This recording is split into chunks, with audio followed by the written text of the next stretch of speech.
آپ کے پہلا کارنامہ جو شروع ہوتا ہے وہ سنیے ایمان لانے کے بعد. موتا سرزمین شام کی سرحدی علاقے پر ایک بستی ہے. وہاں اس مقام پر پیش آنے والے واقعہ اس کو جنگ موتا کے نام سے یاد کیا جاتا ہے. یہ وہ پہلی جنگ ہے جس میں خالد بن ولید پہلی مرتبہ شریک ہو رہے ہیں اور ایک عام سپاہی کی حیثیت سے. حالانکہ آپ پہلے بھی کمانڈر تھے.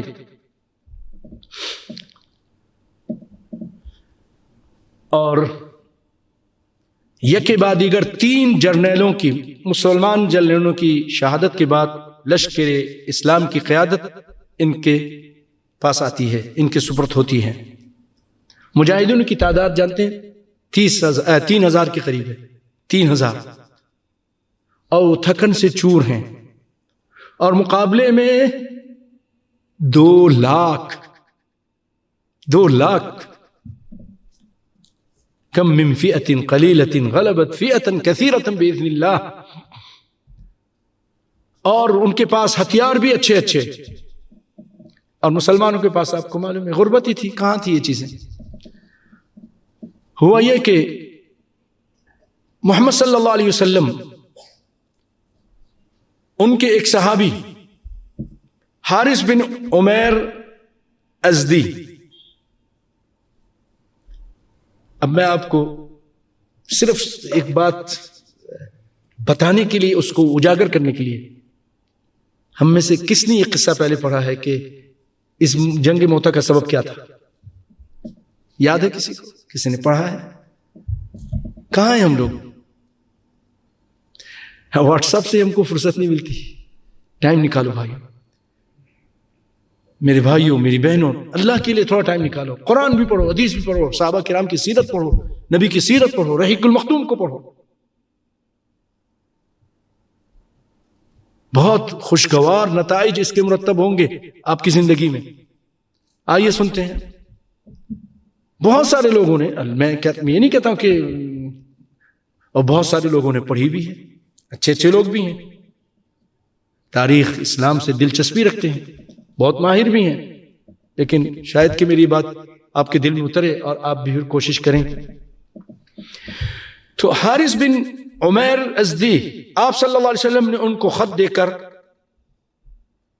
وادی بصرہ کے حکمران حارث بن ابی شمر غسانی، اس کا نام بھی حارث، جو صحابی آئے ان کا نام بھی حارث، ان کی طرف روانہ کیا.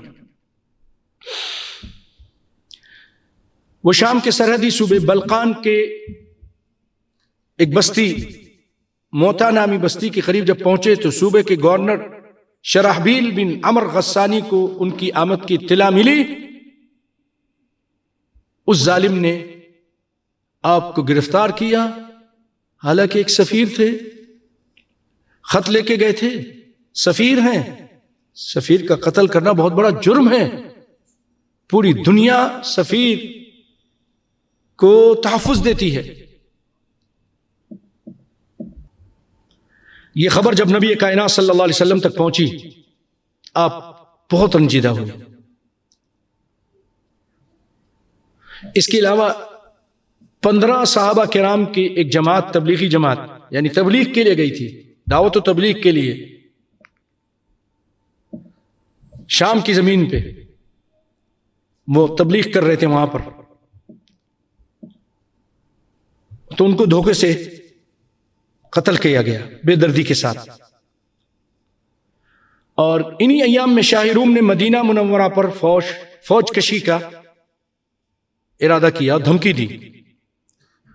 تو یہ بنیادی اسباب تھے جن کی بنا پر کائنات کے امام صلی اللہ علیہ وسلم نے 8 ہجری کو سیدنا زید بن حارثہ،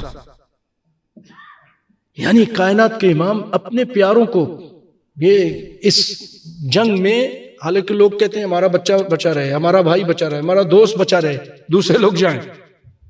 یہ نبی صلی اللہ علیہ وسلم کے منہ بولے بیٹے تھے. کسی زمانے میں بہت پیار کرتے تھے. اما عائشہ فرماتی ہیں کہ اگر زید بن حارثہ زندہ ہوتے تو ان کو خلیفہ بنایا جاتا، میرے بابا کو نہیں بنایا جاتا. وہ مقام تھا ان کا. تو آپ صلی اللہ علیہ وسلم نے ان کی قیادت میں ایک لشکر روانہ کیا اور آپ فرمایا منصوبہ بندی، ہر چیز کی آپ منصوبہ بندی کرتے تھے. ہمیں بھی ہر کام ایسے نہیں بس بیٹے اوپر سے چھلانگ لگا دے، کوئی منصوبہ بندی نہیں، ہر چیز کی ترتیب ہونی چاہیے. ہمارے اسلام میں سکھاتا ہے سوچو، بہت غور کرو. تو آپ نے فرمایا اگر زید شہید ہو گئے، قتل کر دیے گئے، تو آپ نے فرمایا نہیں، یہ تو آپ ترتیب دے رہے ہیں کہ اگر وہ شہید ہو جائیں. میں ذرا آگے چلا گیا. آپ نے فرما رہے ہیں کہ اگر یہ شہید ہو گئے تو پھر جعفر کو بنانا. جعفر کون ہے؟ آپ کے چچا کے بیٹے ہیں، آپ سے بہت مشابہت رکھتے ہیں، بہت پیار کرتے تھے. سیدنا علی رضی اللہ تعالیٰ عنہ، یہ ان کے بھائی ہیں، بڑے بھائی ہیں. جعفر تیار. ان کو کہا کہ یہ سنبھالیں گے، یعنی یقینی موت ہے. کہا کہ اب ان کے بعد عبداللہ بن رواحہ، پھر اس کے بعد اگر یہ تینوں شہید ہو گئے تو پھر مسلمان مجاہدین جس کو چاہیں اپنا قائد مقرر کر لیں. آپ نے سفید رنگ کا جھنڈا دیا نبی صلی اللہ علیہ وسلم نے، زید بن حارث کے حوالے کیا، اور آپ صلی اللہ علیہ وسلم نے لشکر کو وصیت کی کہ لوگوں وہاں جانا، خاص طور پہ زید بن حارثہ کو، اور جہاں حارث بن عمرو ازدی شہید ہوئے تھے وہاں پڑاؤ کرنا، وہاں ٹھہرنا، اور اللہ سے مدد طلب کرنا، اور ان کے ساتھ ڈٹ کر مقابلہ کرنا، اور دیکھنا کسی سے بدعہدی نہ کرنا، خیانت نہ کرنا، کسی بچے بوڑھے یا عورت کو قتل نہ کرنا. یہ ہے اسلام، یہ امن کی دعوت. حالانکہ وہ آپ کی دشمن ہیں، 2 لاکھ کے قریب کہہ رہے ہیں حملہ کریں گے، اور تعداد میں آپ لوگ کم ہیں، اس کے باوجود کہہ رہے ہیں کہ ظلم نہیں کرنا، خیانت نہیں کرنا، قتل نہیں کرنا، بچوں کو، عورتوں کو، بوڑھوں کو، کسی عمارت کو منہدم نہ کرنا، نہ ہی کوئی درخت کاٹنا. آپ صلی اللہ علیہ وسلم کی یہ نصیحتیں صحابہ کرام سینے سے لگائے، کٹھن منزلوں سے ہوتے ہوئے اپنی منزل کی طرف روانہ ہو گئے. جب یہ شام کی سرحدی صوبے بلقا پہنچے تو معلوم ہوا کہ شاہ روم، ان کو پتہ چلا کہ شاہ روم نے مٹھی بھر مسلمانوں کے مقابلے میں ایک لشکر جرار پہلے سے وہاں بھیجا ہوا ہے. خود نہیں آیا، لشکر بھیجا ہوا ہے، اور وہ لوگ میدان میں پڑاؤ ڈالے بیٹھے ہیں. تو مجاہدین نے پھر راستہ بدلا اور موتا کی طرف پہنچے. دونوں فوجیں آمنے سامنے ہوئیں.